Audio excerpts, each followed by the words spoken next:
My name is Harper Quinn. I'm 36 years old, and until about 7 days ago, I was living with my boyfriend, Lucas. We were together for 3 years, lived together for the last year and a half. No marriage. Thank God. Mike always said, never move in with someone without a ring or a lawyer. I laughed him off, told him that was cynical, that not every relationship needed a contract to be real. Turns out Mike was right about a lot of things. I keep replaying Friday in my head, Lucas smirking over a stupid whiteboard, our friends sitting there in stunned silence, my hand shaking as I showed them his dating profile. But that night didn't come out of nowhere. I just pretended it did because the alternative was admitting I'd ignored every sign on the road. Let me back up. We met through mutual friends at a rooftop bar. You know the type. Edison bulbs, overpriced cocktails, people pretending they weren't sweating in the humidity. I'd just gotten out of a relationship where everything was scheduled and optimized, shared calendars, meal prep, intentional check-ins. It was suffocating. Then there was Lucas. He was funny in that fast, effortless way that makes you feel like you've known him for years. He suggested we ditch the bar and grab greasy tacos from a truck 3 blocks away. I went. I remember thinking, finally, someone who doesn't plan everything 6 weeks in advance. I work in tech sales. Decent money, nothing insane, but I'm comfortable. I like numbers, quotas, the feeling of closing a deal. Lucas worked in event planning, corporate stuff, galas, launch parties. He made okay money, at least that's what he said, and complained about it constantly. In the beginning, money wasn't really a topic. We split dinners, traded off on dates. Sometimes I paid because I wanted to. Sometimes he did. It felt normal, equal enough that I didn't overthink it. About 6 months in, things shifted. Lucas moved into a new apartment. Bigger place, better location, way higher rent. He joked that it was part of his brand to have a nice space for client meetings, then immediately started mentioning how tight money was. Do you mind covering dinner tonight? He'd ask. Client ghosted on an invoice, and I'm tapped until next week.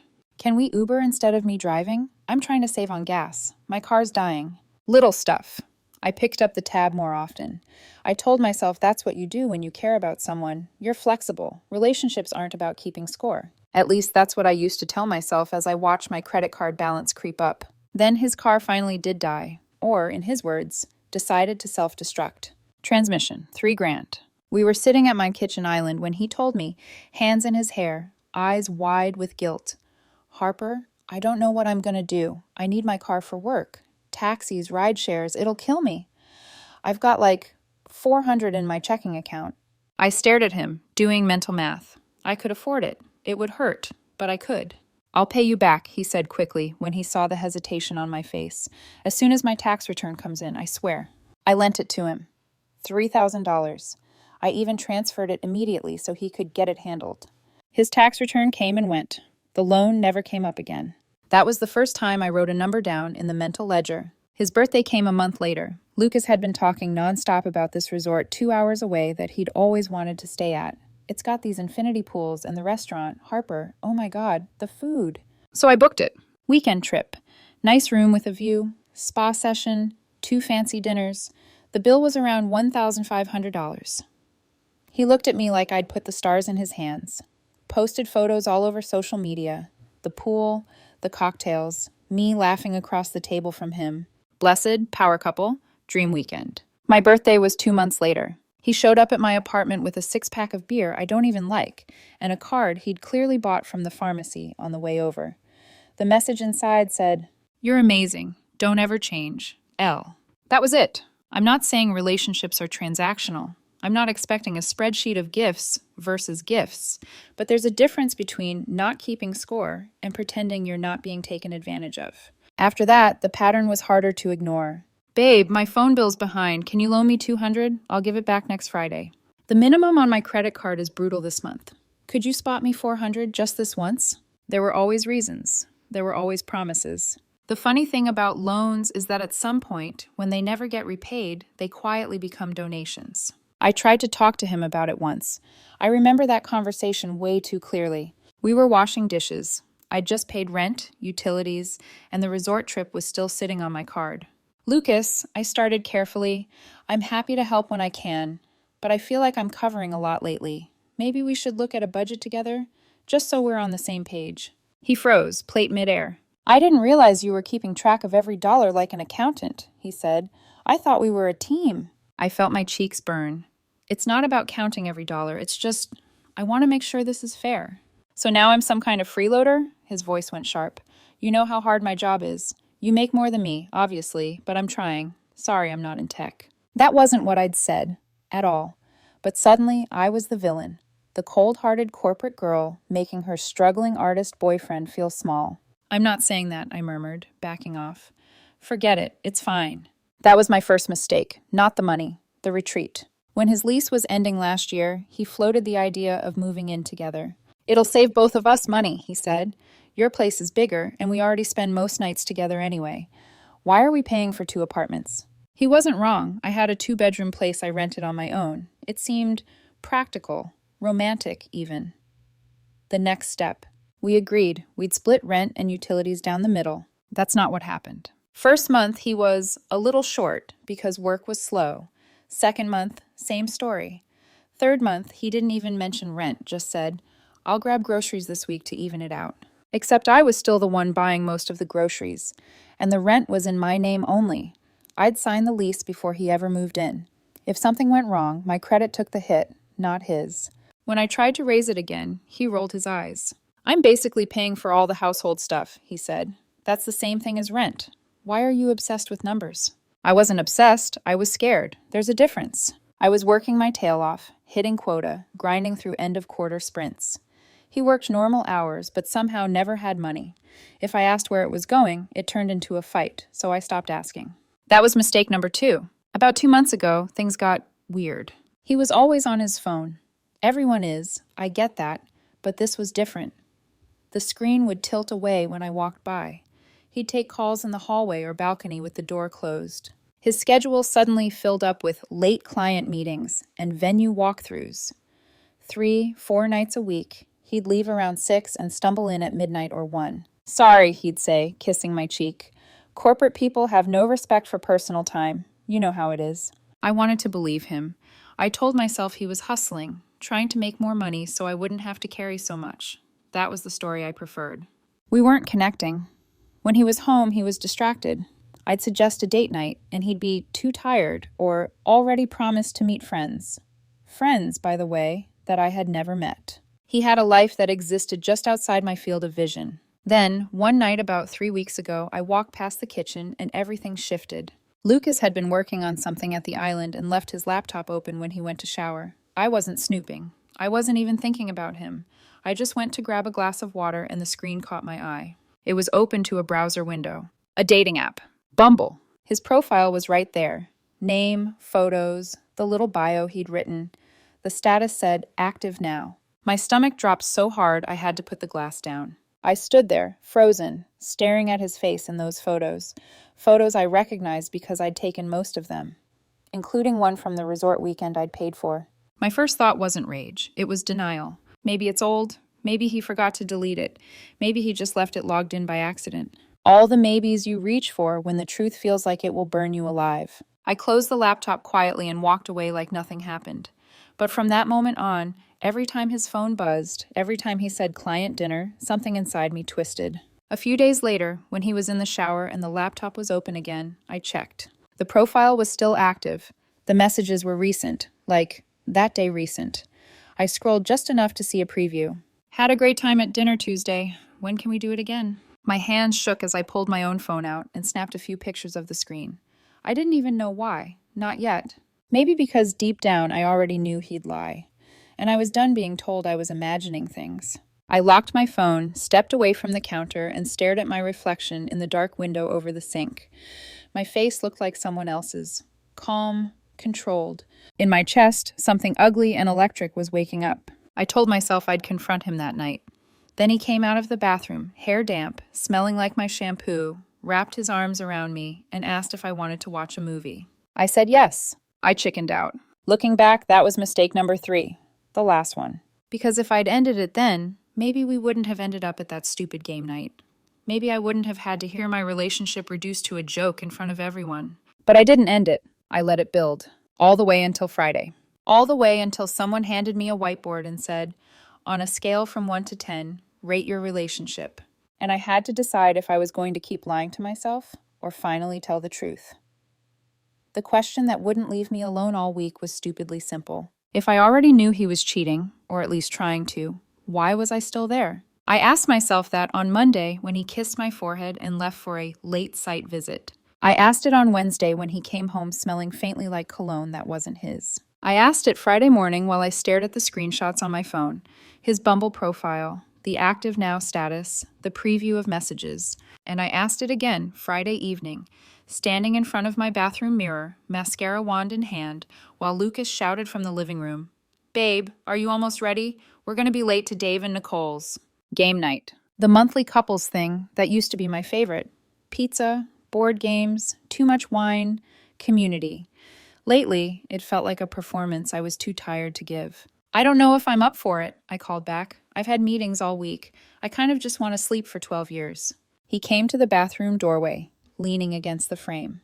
"Come on, Harper. We never do anything fun anymore. You're always exhausted or stressed about work." That stung more than it should have.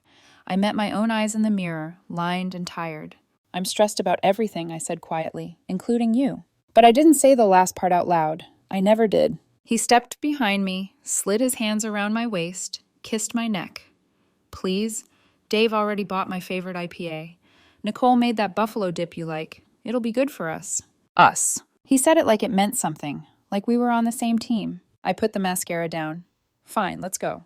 Dave's house was already buzzing when we got there, warm light through the windows, laughter spilling onto the porch. The kind of cozy scene that makes it easy to believe your life isn't secretly on fire. Nicole opened the door with a grin. "You're here! Finally! I was about to start without you." Behind her, I could see Mike and his girlfriend Carla at the kitchen island, arguing affectionately over how much cheese belongs on nachos. Mike, "A responsible amount." Carla, "There is no responsible amount." We stepped in. Lucas immediately peeled off toward the kitchen, calling out hellos, sliding into the noise like he was made for it. Nicole hugged me. "Hey, stranger, you okay? You've seemed busy." "Work's been insane," I said. It wasn't a lie. It just wasn't the whole truth. Dave clapped Lucas on the back. "We're starting with pandemic. You ready to save the world or watch it burn?" Lucas raised his beer. "I vote burn." I forced a smile and followed them to the dining table where the board was already set up. Disease cubes, cards, little plastic research stations. We'd played this game so many times, it was muscle memory. The first 30 minutes were almost normal. We joked about whose fault the outbreak was. Mike made a speech about being the unsung hero of this group for the way he used his special ability. Carla called him a drama queen. Nicole fussed over rules. Dave cheated on accident, and Lucas scrolled his phone under the table. "Lucas," I said softly once when it was his turn and everyone was waiting, "it's you." He glanced up, dropped a cube in the wrong place, mumbled something about whatever Harp said, and went back to his screen. Dave shot me a look like, "Is he okay?" I shrugged. "Jessica, sorry, Harper, you with us?" Nicole asked at one point, catching herself mid-name mix-up. We all had X's ghosting around in our vocabulary. "Yeah," I said. "Just thinking." We lost the game spectacularly in record time. 4 outbreaks in a row. Humanity doomed. "Wow," Mike said. "We are absolutely not getting invited to the CDC." "Speak for yourself," Lucas muttered. "Maybe if certain people put their phones down." He didn't look at me when he said it. Still, it landed. Nicole clapped her hands. "Okay, enough existential dread. Cards Against Humanity time." The mood loosened.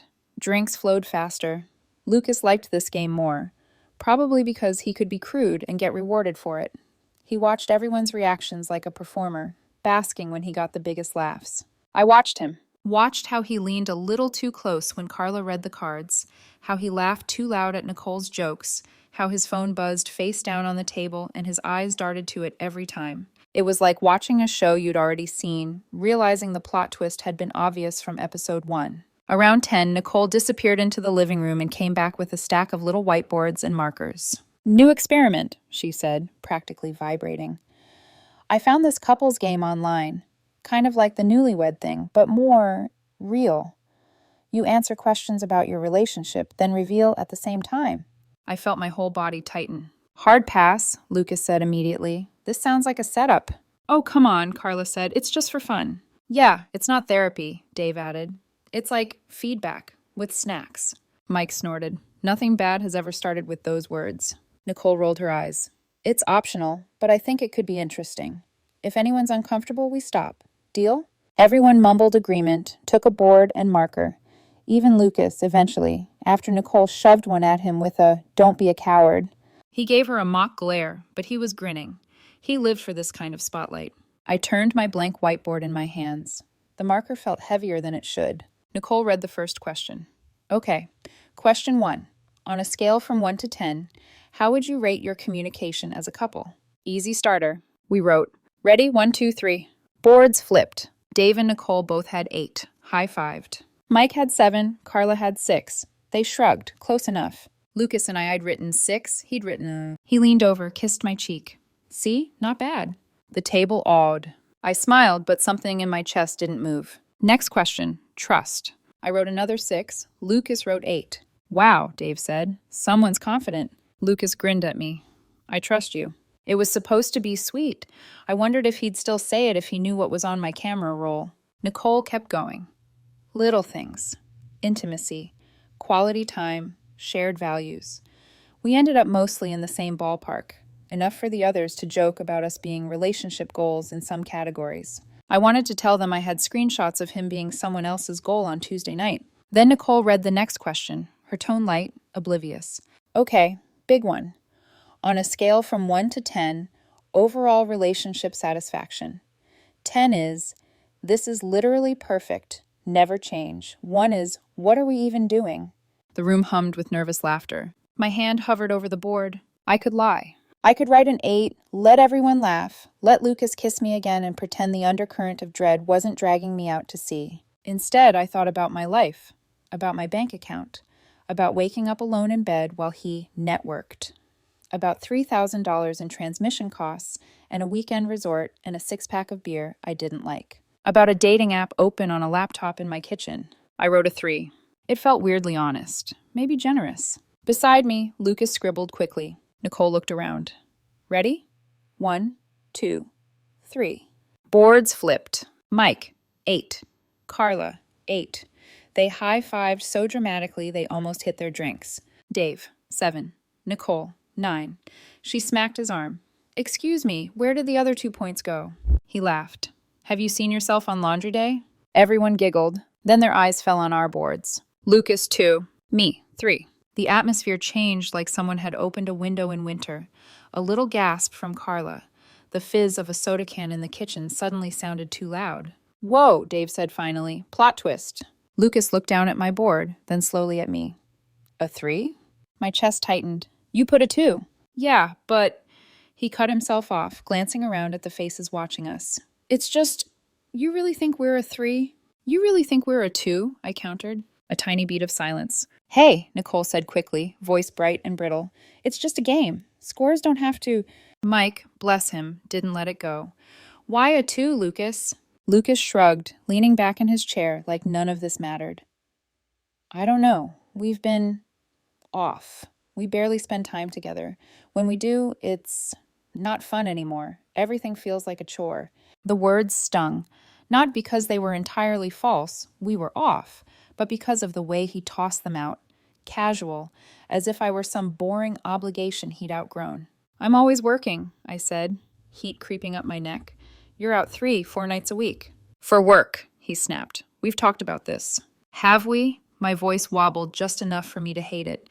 Because from where I'm standing, it looks like you have an entire life I'm not part of. He laughed once, sharp. Oh, right. And you're such a ray of sunshine lately. Maybe if you weren't constantly stressed about money. I stared at him. Constantly stressed about money? He gestured at me with the marker. You keep track of every little thing, every bill, every dinner. It's exhausting. I feel like I'm dating my accountant. The worst part was seeing a flicker of agreement in 1 or 2 faces around the table. People who'd only heard his side, maybe, in half-joking comments. My throat burned. Lucas, when is the last time you paid rent? Color rose in his face. We've talked about this, he said through gritted teeth. I buy other stuff. You buy groceries twice a month, I said, struggling to keep my voice level, and occasionally show up with takeout. I'm covering 80% of everything else. He turned to the group, eyes wild, like they were a jury he needed on his side. See what I mean? This. She's always throwing money in my face. I'm not throwing it in your face, I said. My hands were trembling now, marker smudging the corner of the board. You asked why I wrote a 3. That's part of it. I feel like I'm being used. Used? His voice went up an octave.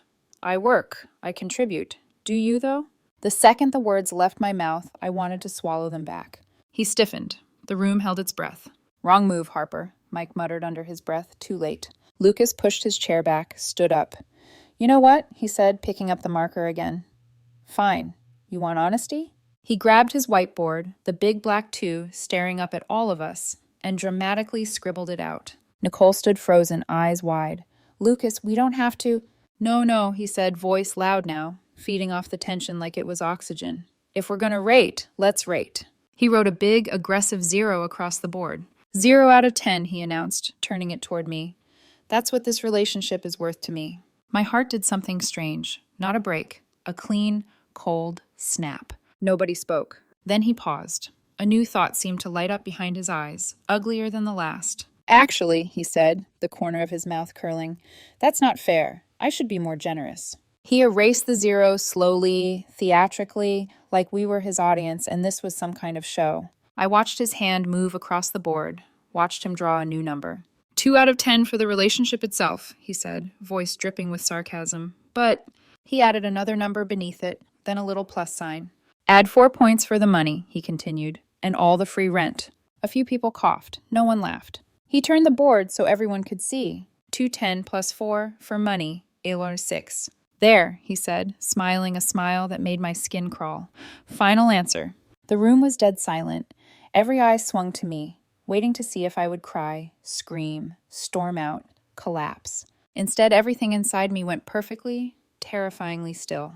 Because in that moment, watching him reduce me to a walking wallet, something finally clicked into place. And I realized I didn't have to argue with him. I had something better.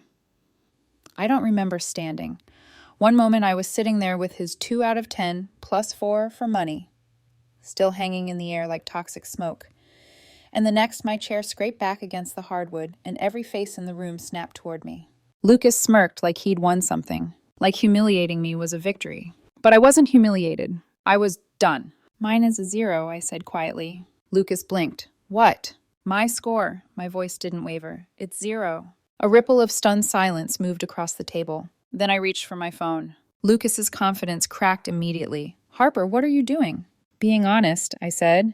You wanted honesty, right? I unlocked my phone with a practiced swipe, opened my photos, scrolled to the folder I'd created 3 days earlier. Evidence. The irony wasn't lost on me. I'd taken screenshots because I was afraid he'd gaslight me, because I knew the second I confronted him, everything would be crazy, insecure, or imagined.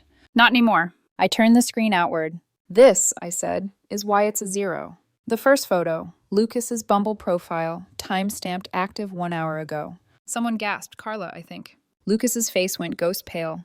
That's, he started. I swiped. Another screenshot, message previews from men, flirty lines, all recent, all while we lived together. He lunged then, an instant switch from smug to panicked.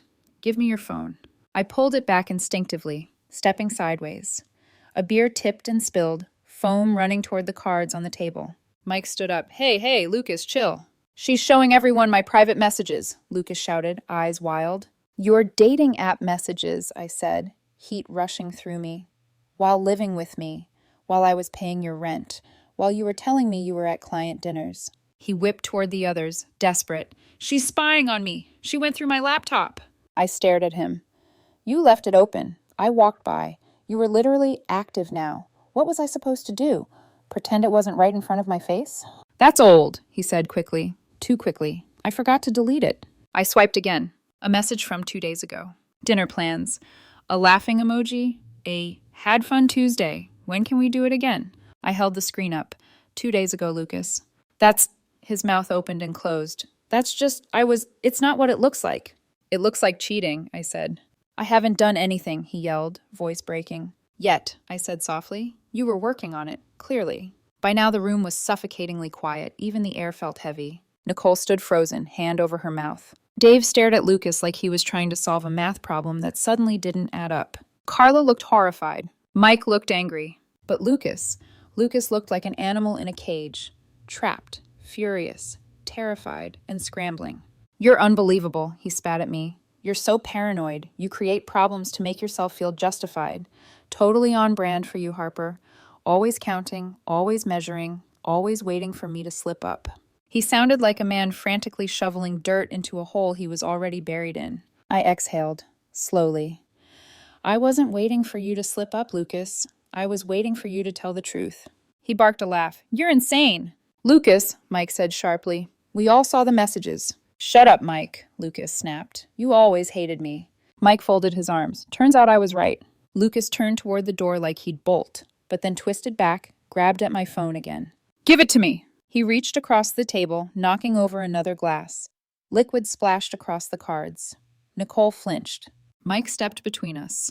"Enough." Lucas pointed at me, shaking. "You're abusing me. You're violating my privacy, showing everyone." I cut him off. "You rated our relationship a 2 and added 4 points for the money. In front of our friends. Don't talk to me about violating anything." His mouth snapped shut. He hadn't expected that. Not the calm, not the control, not the mirror held so directly to his face. He grabbed his coat off the chair. "I'm leaving." "Good," I said. He shoved the front door open and stormed out, slamming it hard enough to make the frames on the wall rattle. For a few seconds, no one breathed. Then Dave, in classic Dave timing, murmured, "Well, that happened." The tension in the room shattered into 1,000 pieces. Nicole rushed to me. "Oh my God, Harper, I am so sorry. I had no idea. We shouldn't have played this stupid game." "It's not your fault," I said quietly. "If anything, I think it helped." Mike put a steadying hand on my shoulder. "You okay?" I let out something between a breath and a laugh. "Yeah, weirdly. Yeah, I think I am." Carla poured me a drink with shaking hands. I knew something was off with him, but this? Harper, I'm so sorry." Dave slid into a chair, looking shell-shocked. "He really said 2 out of 10 plus 4 for the money, huh?" I nodded. "He really did." "Jesus," Dave rubbed his face. "That's ice cold." The group decompressed for 15 minutes. Everyone had something to say. Something they'd noticed. Something they'd suspected. Something they hadn't told me because what do you say when a friend seems happy? Carla admitted she'd seen Lucas getting too cozy with a woman at Dave's birthday last month. Nicole mentioned Lucas had once told her he wasn't sure about me, but didn't explain further. Even Dave said there were times Lucas seemed checked out of the relationship. Every puzzle piece fell into place, and none of it hurt. It clarified. When I finally stood to leave, Mike grabbed his keys. "I'll follow you home, just to make sure he's not there." "He won't be," I said. But Mike followed anyway. Inside the apartment, it was empty, quiet, still, except for the echo of everything that had finally broken open. I looked around, at the jacket he left on the chair, the shoes kicked by the door, the charger plugged in by the couch.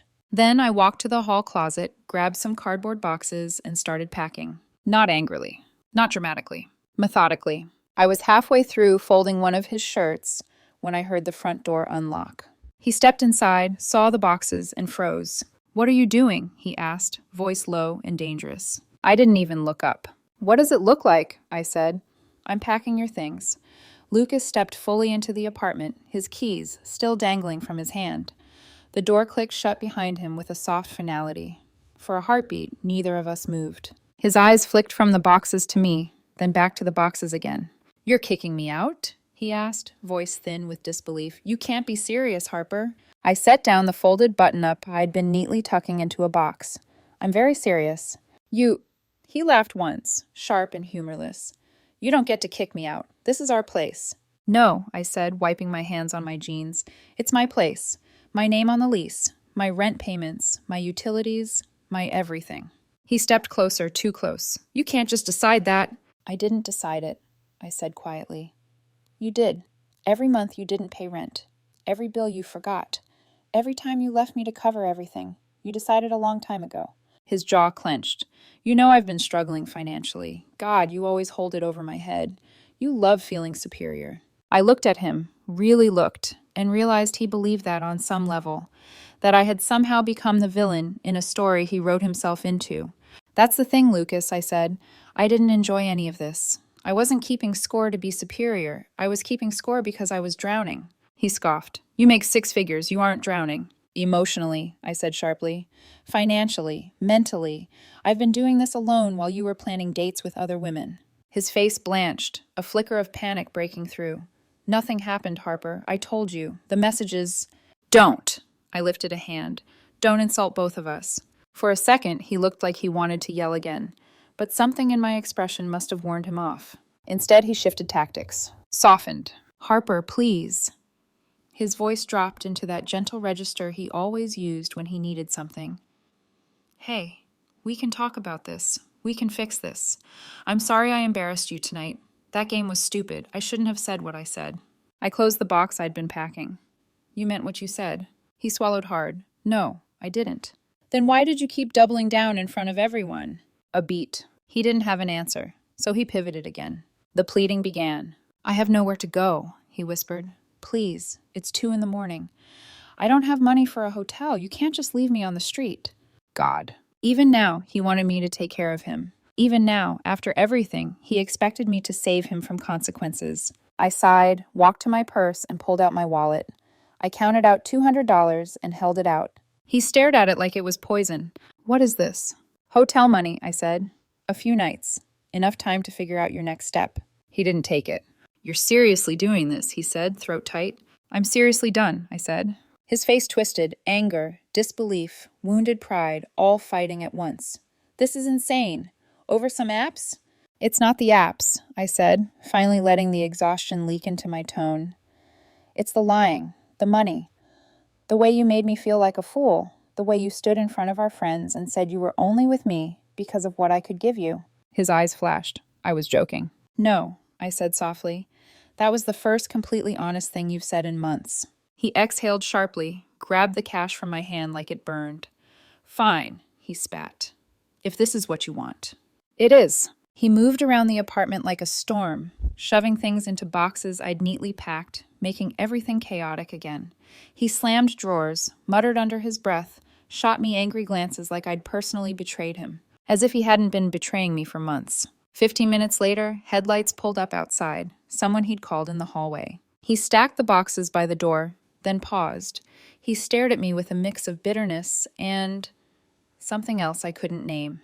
You're cruel, he said. I lifted an eyebrow. I'm done. He clenched his jaw, opened the door, and stomped out.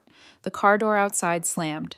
Tires squealed. Silence fell over the apartment. I closed the door gently, then locked it. And for the first time in months, I exhaled without my chest hurting. I spent Saturday and Sunday cleaning. Not crying, just cleaning. Wiping counters, scrubbing floors, gathering whatever he didn't take. I found little pieces of him everywhere. A sock behind the dresser, a tangle of cords in the drawer, a half-used bottle of hair product in my shower. Each one went into a box. He texted Saturday morning. Hey, when can I come get my things? I replied, Sunday, 2 to 4 p.m. Boxes will be by the parking lot door. He sent a paragraph back. This is childish. Can't we just talk? I messed up. I know that. But so did you. We're both not perfect. Don't throw away 3 years over one argument and some stupid screenshots. I didn't answer. By Sunday afternoon, I carried the boxes to the parking lot entrance and left them there, went back upstairs, watched through my window as he pulled up, grabbed everything, and left without looking up. Monday morning, I woke up on Mike's couch because my apartment suddenly felt too big for just me. I made coffee, scrolled through spam emails, felt nothing and everything at the same time. Mike came out of his bedroom, hair sticking up like a cartoon scientist. You sleeping okay? Better than I have in months. He smiled, slow and knowing. I can see that. Monday afternoon, a long emotional message from Lucas on Instagram. Tuesday, another one. Wednesday, he showed up at my building and buzzed my unit nonstop. I didn't answer. Thursday, Nicole called. Harper. He's staying with us for a couple days. He's a mess. He keeps saying he regrets everything. I think he really does. I appreciate you telling me, I said, but it doesn't change anything. She hesitated. I know. Friday. He tried messaging me from a burner account to ask me to forward his mail. I blocked it. Then I filed a mail forwarding notice for his name myself so nothing would come here again. Petty? Maybe. Necessary? Absolutely. When everything went quiet, when the dust finally settled, I started hearing the things people didn't tell me before. My brother. He always struck me as fake. Glad you're rid of him. Carla. At Dave's birthday last month, he was glued to some woman at the bar. I didn't want to ruin your night. Mike. He once asked if you made way more than him. Not just curious, like he was evaluating. Nicole. He told me a couple months ago he wasn't sure if you two were going to work out, but I thought he just meant doubts, not what he was actually doing. All these red flags that everyone else saw while I was busy hoping things would get better. And now that it was over, I felt lighter, like I'd been carrying a backpack filled with concrete and finally set it down. That night, I lit a candle in my clean kitchen, sat on my couch, the one I paid for, and listened to the quiet hum of my refrigerator. It didn't feel lonely. It felt like space, like possibility. My lease ends in 4 months. I'm thinking about moving, maybe a house, something with light and space and no ghosts of someone else's mess. I'm thinking about traveling. I'm thinking about dating again someday, not anytime soon, but eventually, with someone who shows up, splits bills, tells the truth, with someone who doesn't turn love into a ledger. But most of all, I'm thinking about Friday night, about Lucas holding up that whiteboard like it was funny. 2 out of 10 plus 4 for money, ill 6. Like reducing me to a paycheck was acceptable, like humiliating me was entertainment. He told a room full of people what I was worth to him, and I finally believed him. So I told him what he was worth to me. 0. Fair trade.